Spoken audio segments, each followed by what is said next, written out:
Move the motion. Thank you, Presiding Officer. Today I am asking Parliament to endorse a basic but fundamental principle. The principle that Scotland's future should be decided not by politicians at Westminster who haven't won a general election in Scotland since the 1950s, but instead by all of us who live here and call Scotland home. It is the sovereign right of the people of Scotland to determine the form of government best suited to our needs. That is the declaration at the heart of the claim of right, and it should be endorsed by this Parliament today. Now, we'll hear, I'm sure, a lot of faux outrage from opposition parties today about the fact this debate is taking place at all. So let us, at the very outset, remind ourselves exactly why it is. On Friday, because of the Brexit obsession of the Conservative Party, Scotland will be removed from the European Union against our will. In Scotland, the vote to remain in the EU was more than 60%. That desire to stay at the heart of Europe has been reiterated at every election since. And of course, it's not just about the fact of Brexit, it is also about the consequences of it. And make no mistake, those consequences will be significant for our country now and well into the future. There will be consequences for our economy and trade, our public services and the opportunities open to our young people. Some of these consequences are already known to us. For example, the practical and emotional impact on the 200,000 EU nationals who have made such an enormous contribution to our country. And then there's the impact on our population levels in future that will make it so much harder for businesses to recruit the workers they need and for successive Scottish governments to sustain our public services. And other consequences will become clearer as trade negotiations get underway. Yes. Neil Findlay. Support independence, that will be no surprise to the First Minister. But had this motion been more realistic and rational, I might have voted for it, because I absolutely believe in the sovereign right of the Scottish people to decide their future. But the First Minister herself has said that we do not know all of the implications of Brexit. We don't. Therefore, it is unrealistic to have any referendum until we know exactly what's happening with Brexit. First Minister. Well, look, Neil Findlay, I think, has a more respectable position on this than many of his colleagues. But you either accept Scotland's right to choose our own future or you don't. It's not conditional on what you think that choice should be, and that's the principle at the heart of this debate. But as I was saying, Presiding Officer, other consequences will become clearer as these trade negotiations get underway. And contrary to what we hear, and indeed as Neil Findlay has said, Brexit is not yet done. But these trade negotiations are about to be led by a UK government that is completely deaf to Scotland's interests, needs and voice. At no point in the past 3.5 years since the Brexit vote has any effort whatsoever been made to understand Scotland's different views or accommodate our interests in any way. Indeed, as recently as Monday, when the Scottish Government published practical proposals on migration, backed by businesses and Civic Scotland, designed to work within the current constitutional arrangements, the response of the UK Government was to dismiss them out of hand with no consideration whatsoever. That's the reality Scotland faces as part of the Westminster system, and it is not good enough. I hope Jackson Carlow will back our migration proposals. Jackson Carlow. First Minister, if you were trying to build a genuine consensus in this Parliament around proposals, I thought you might have circulated them or offered them to the leaders of the other political parties. I've still received no such communication from your office. I don't know how you expect us to build some sort of consensus when all you do is grandstand in public and shout about, rather than actually circulating them to this Parliament. First Minister.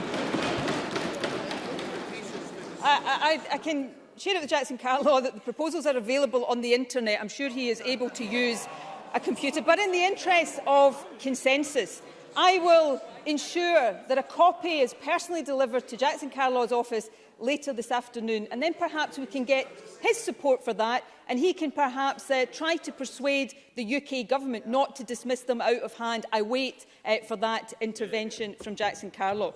But, you know, having our future imposed on us by a UK government that is utterly contemptuous of our views, it isn't good enough. And contemptuous of our interests, and a government more so that seems intent not on preserving a close relationship with the EU, but on the right to diverge and deregulate. And what that means in future for workers' rights, environmental protections, for the shape of our economy and the nature of our society will be profound. And, Labour in particular perhaps should reflect on this. If they continue to stand against the right of the Scottish people to even consider a different future, then it is that Tory vision for Scotland's future that they are giving the green light to.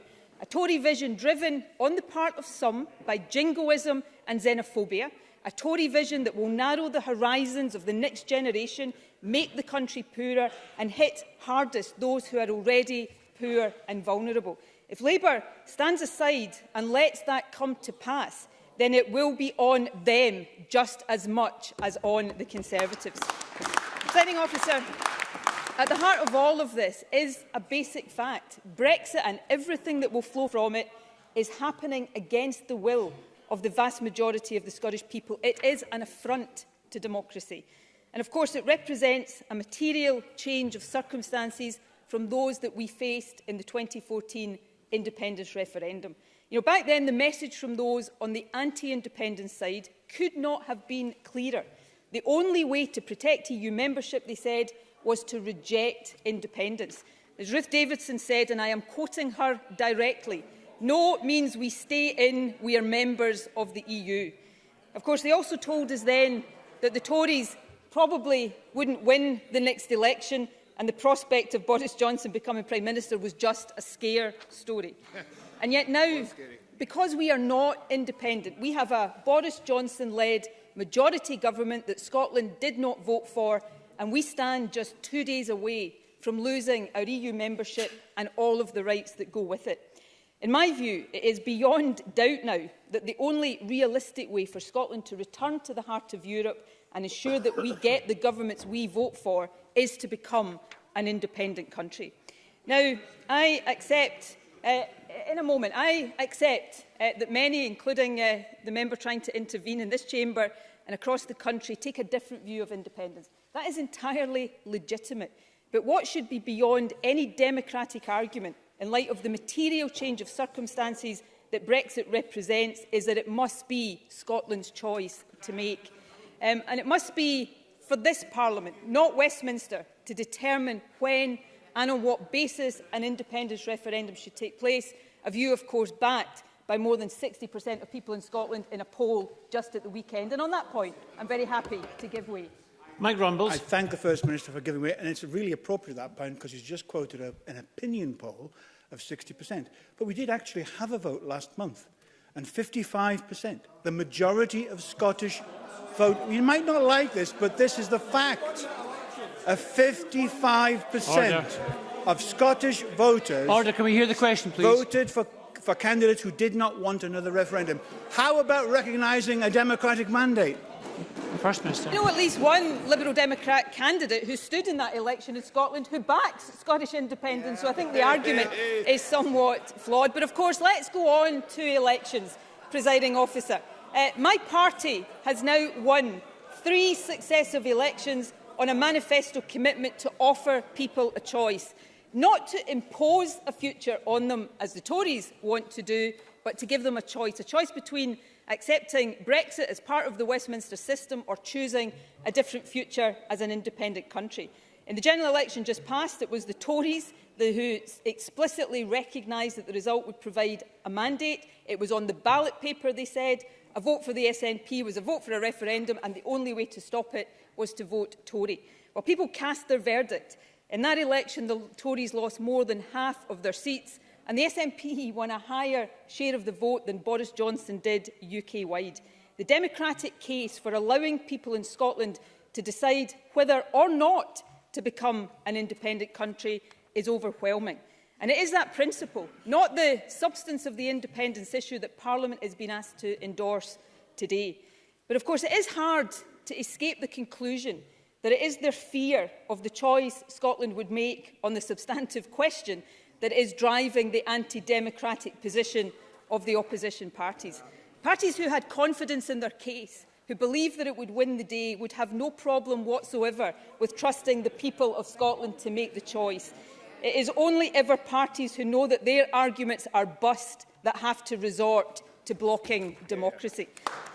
The problem for the Tories, Labour and the completely misnamed Liberal Democrats is that the more contempt they show for the right of Scotland to choose their own future, the more they demonstrate the urgent need for us to become independent as the only way to protect our vital interests. Presiding Officer, I can't remember the last time I heard any of these parties make a positive case for the Union. All they ever do is tell us to keep quiet and accept whatever the Tories want to throw at us. For my part, I will make and continue to make the positive case for independence. It is the means by which we can shape our own future and build a better Scotland. With control over tax and social security, we can protect our schools and hospitals from the Tory austerity that has been imposed on us for a decade. We can do more to lift people out of poverty. We can build a fairer country. With control over economic levers and as part of the world's largest trading bloc, we can build a more prosperous country. With control over migration policy, we can end the hostile environment and ensure that we remain the welcoming, tolerant nation we must always be. With independence, we can choose to become a member of the European Union in our own right.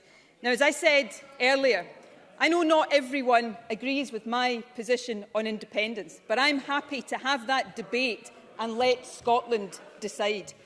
What MSPs across the chamber have to decide today is this: do they support the principle in the claim of right for Scotland, that it is for the Scottish people to determine our future? Do they support the principle that in any democracy people must be entitled to change their minds, particularly when facing a democratic outrage such as being forced out of the EU? Do they support the principle that election results in Scotland matter? Now, I know that the Tories will vote against all of these principles today. But for others in this chamber, consider this. If you support the Tory position today, you're not just voting against the right of the people of Scotland to choose our own future. You will be voting for something too. You'll be voting for the right of the Tories to impose a hard Brexit upon us. You will be voting for a future to be foisted on Scotland that you know will make us poorer in so many ways. You'll be voting to expose our workers' rights and environmental protections to a Tory party threatening a race to the bottom. You'll be voting to give Boris Johnson the right to negotiate over our heads a trade deal with Donald Trump that you know can threaten our NHS. You'll be voting to end freedom of movement, knowing that it will lead to a decline in Scotland's population. Because if you refuse people in Scotland the right to choose a different future, all of these things will happen. Given what the Tories have in store, proposing a further decision on independence isn't simply legitimate, it is necessary. Presiding Officer, it is time to put Scotland's future into Scotland's hands. That's why I urge Parliament to back the motion in my name.